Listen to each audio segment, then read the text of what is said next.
Welcome to the Creative Analytics channel, where we deep dive on topics like mindset, marketing, strategy, and operations to help founders win in business. Today, I want to talk about how to scale your business. And this is going to be a two-part series. The first part, we're going to talk about kind of the foundation of this framework that I have for you.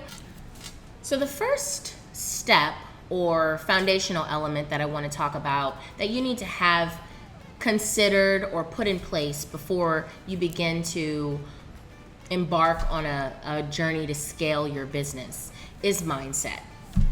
So what do I mean when I say mindset?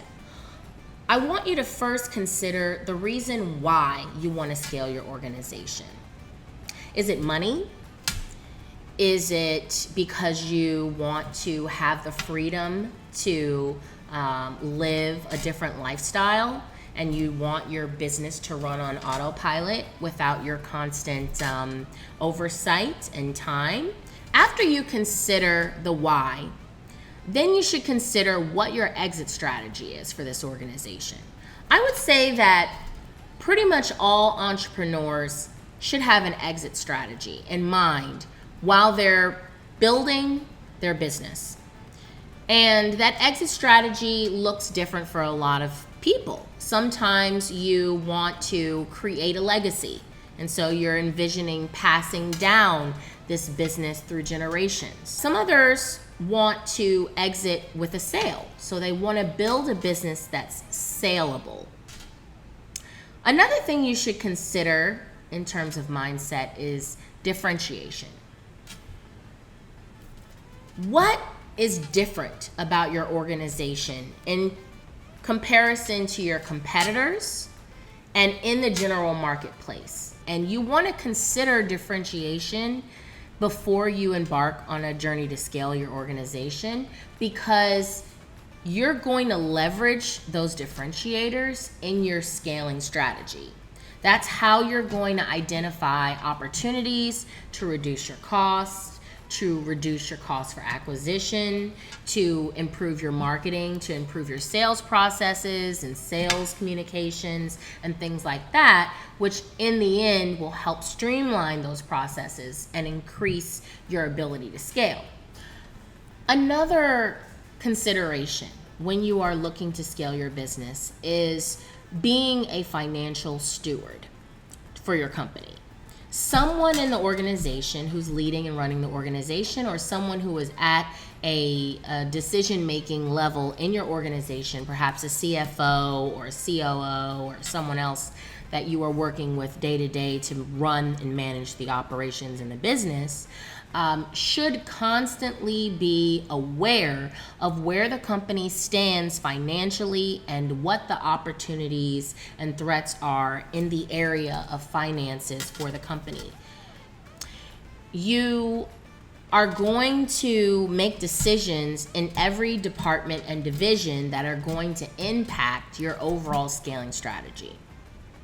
If you decide to improve your sales process, or you come up with a lead generation system to increase the leads and therefore the gross revenue that's coming into the business, and then your expenses are greater than what you're bringing in, or your net, your profit margin is really negatively impacted by the amount of expenses that you have, then that is going to cause a problem for your scaling opportunities. Being a financial steward really requires constant monitoring of what is going on and coming in and going out of your business at all times. You should always have cash reserves, savings, operating budgets, and be managing those things on a day-to-day basis so that when expenses start to grow, you can get a hold of it, rein that in, and reduce your expenses. Knowing why you want to scale your business is going to empower you and give you motivation to constantly consider how to scale your business.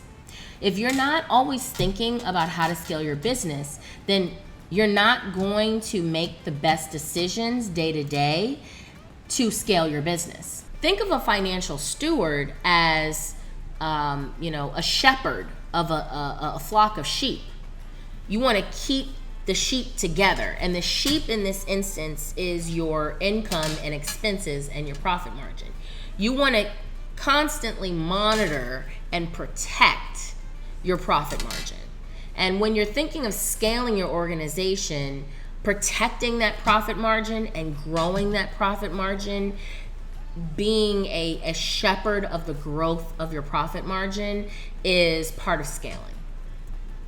As the founder of your company, you should be the person who is really most knowledgeable about what the mission and vision and ethos of your company is. And so as a leader of your organization, you need to impart that on the rest of the team at all times. And as you're growing the people that are in your organization, that they're a good representation of the core values within your organization. In order to do that, you have to communicate that culture. It has to be something that is constantly a benchmark that you're checking people against, processes against, operations against, communications against. And so that is why communicating culture is really important to scaling your organization, because your team needs to move like a well-oiled machine. Everyone within the organization should really be aware and own those core values, that mission and that vision, and make sure that they are considering those things in their day-to-day operations of whatever they're doing for the company.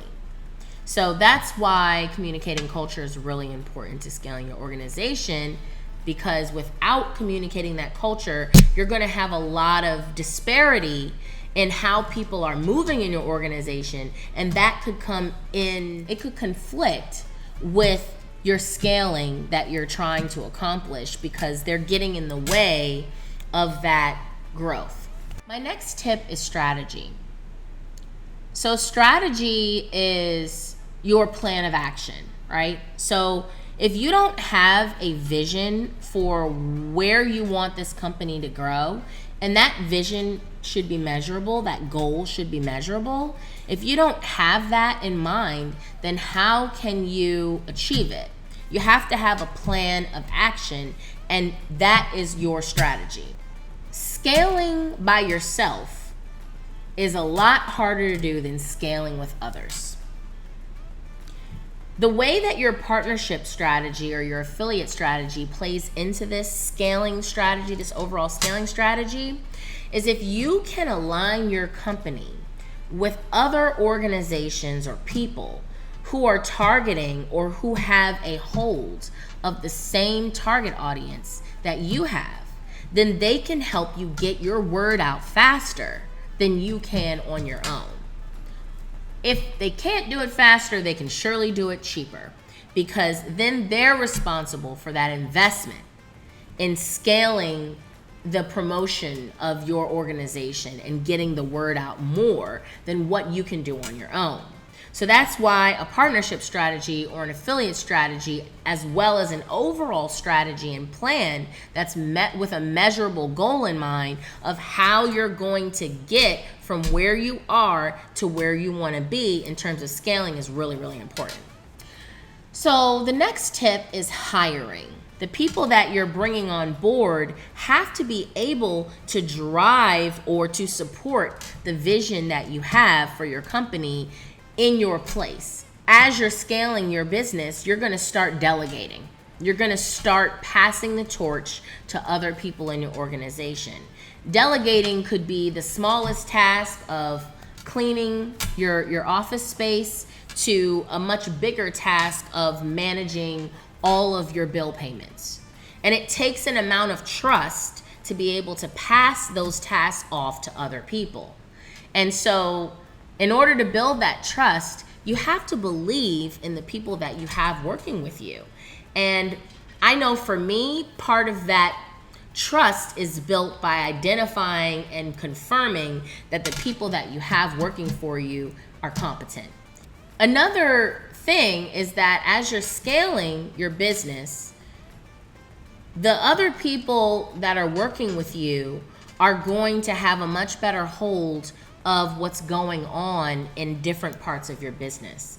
Because as you grow and you elevate as the leader of your organization, you may not be answering the phones as much. So all these different areas involve systems and processes.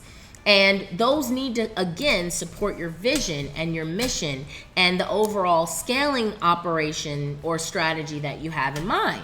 And so in order for that to happen in an efficient, successful way that's aligned with your scaling strategy, you need to listen to your team, because they are the people who are now going to be touching your customer directly. They're the ones who may be touching your vendors directly. They're the ones who may be creating or documenting processes. And so in order for them to really be like your minions, right, and to really be like another clone of you, is that you have to hire people who you like working with, who support your vision and your mission and the culture of your organization and want to see the company succeed. You can't improve anything without measuring it. If you don't know where you are at all times, you don't know how you're doing in relation to where you want to be. So if you've already identified where you want to be, this is your scaling vision, right? So in order to do that, I need to be constantly measuring where I'm at in relation to where I want to go. And that is really not just measuring your gross revenue, but also measuring your expenses in relation to that income. Again, measuring your profit margin. How much are you having left over at the end of the quarter after you've made $125,000? Did you spend $115,000? And now you only have $10,000 left over for the quarter? That's not ideal, because that means that your expenses are too high. So it's really important to constantly measure where you're at in order to constantly improve and get to the goals that you have. One of the core values in creative analytics is Kaizen. Kaizen is something that needs to be implemented throughout your organization. So every division or department of your organization should be constantly or continuously improving their operations, their systems, their processes. If each department is responsible for measuring against goals and continuously improving against those bottlenecks that they've identified, or if they're not meeting those goals, then as a group, again, you're moving as a wolf pack here. As a group, you all will see continuous improvement in your organization. What is scaling? Continuous improvement. Growth, right? Growth is supported by continuous improvement. It must be permeated throughout your entire organization in order for the overall organization to really see traction. So everybody has to buy in within your organization around this concept of continuous improvement. And that's my final tip. So I want to know, out of these tips, what was the most impactful to you, or where do you think you're really at right now with your scaling strategy in your business? If you don't mind leaving a comment and letting us know, where are you currently with your scaling strategy, and where do you see the most opportunity for improvement right now in your organization?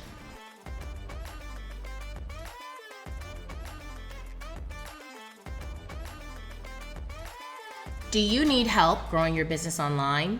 Click the link in the description to book a free strategy session with one of our growth experts today.